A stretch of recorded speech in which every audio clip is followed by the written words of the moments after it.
आज महाप्रभुंर अति आनंदर दिन श्रीमुख श्रृंगार यथा मनक नागी भेष मनक नागी दत्त महापात्र सेवायत माने गुप्त नीति काम करती महाप्रभुंर द्वितीय भोगमंडप सरला से सब कार्य आरंभ है यथा प्रथम सकाल मंगल आरती अवकाश तड़प लगी भेष भेष पर गोपाल बल्लभ सकाल धूप सरला भोगमंडप मध्याह्न धूप द्वितीय भोगमंडप सरले ठाकुर बनक लगी नीति हम बनक लगी बड़ कथा आपण ठिया होइथिबे बनक लगी चली हिंगुला हरिताल कला धड़े प्राकृतिक रंगरे एमती किसी अनुभूति अच्छी कि मनर अनुभूति कथा कहतु श्रीमुख श्रृंगार समय अनुभूति भाव आसो श्रीमुख श्रृंगार जो हमें महाप्रभु मन गोटे भाव आसे भारी जोटा कि जमती आमे मैंने यथा दाढ़ी फाड़ी मारिला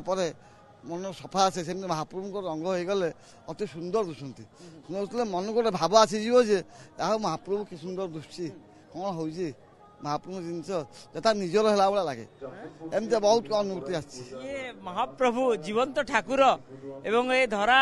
धाम रे समस्त लीला करुचंती एवं निजे मध्य देखौचंती जे सुंदर हवा पई श्रीमुख को श्रृंगार करिया मध्य दरकार ए मनीष तुमे मध्य सुंदर हुओ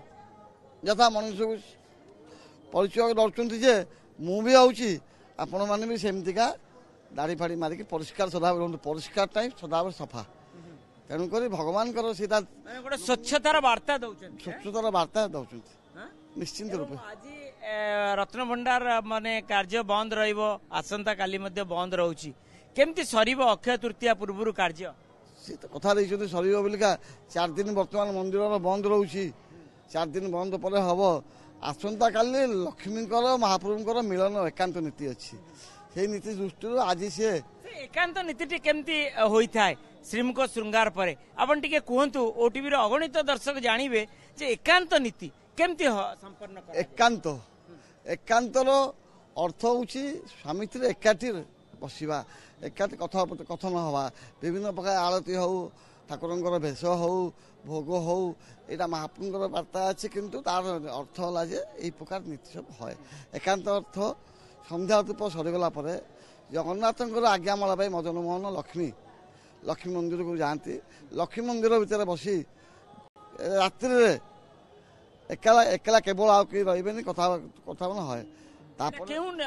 नीति पर हुए एवं केते विलंबित रात्र होता है संध्या धूप सरले प्राय निशाद राति हो जाए 12टा 1 2टा एमती समय हुए कहीं एकांत नीतिटा जो टाइम कहीं नथिबे भक्त नथिबे आम स्वामी स्त्री जमी कथबार्ता एकांत सेमती महाप्रभु यथा देहि तथा देव भगवान ठाकुर देखा मनुष्य आम भी से प्रकार स्वामी स्त्री एकांत कथबार्ता सप्ताह के दिन सुजोग पाऊँ।